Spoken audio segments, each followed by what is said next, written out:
Here's the ingredients for my recipe for paprika. Chicken, a creamy white wine sauce. Some chicken breast cut up. Paprika, I like smoked paprika, but use normal if you don't like a smoky flavour. Some white wine, doesn't really matter which you use, it's going to cook with it. Some cream, some mushrooms, chili peppers, optional, if you don't like any heat don't put them in. The pepper, onion, chicken stock and some fresh parsley. First thing we're going to do, put some cling film onto your chopping board. Get your chicken fillets on there, and then it's on with some paprika.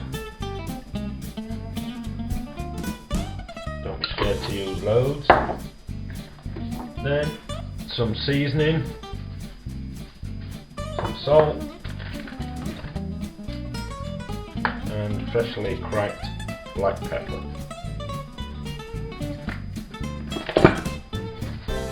Then it's time to give them a jiggle round so that all the chicken is coated.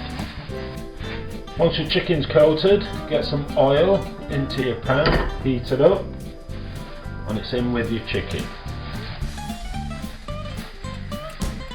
We're then going to stir that round for a few minutes until it starts to seal and brown.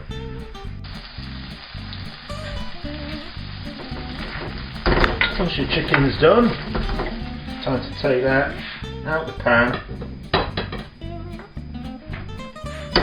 Then you're just going to add a bit more oil, and we're going to drop the veg into there.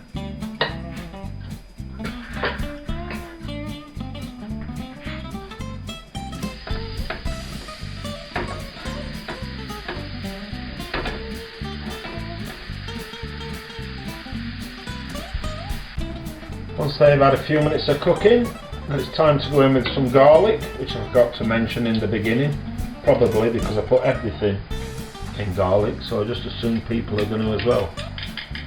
As little or as much as you like, depending on your taste. And then in with your fresh parsley.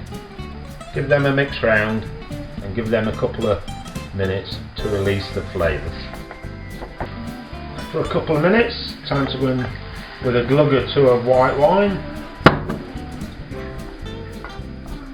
and let that come to a simmer and start to evaporate. Time to go back in with your chicken, give that a stir round. Then we're going to go in with about 300 millilitres of chicken stock.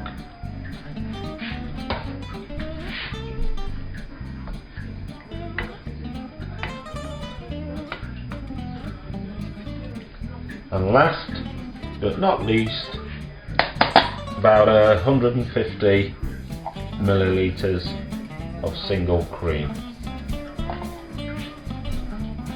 Give that a stir round, then what you're going to do is leave it on a gentle simmer until you get the consistency in the sauce that you want. In other words, it's thickened up and it's not watery like this anymore.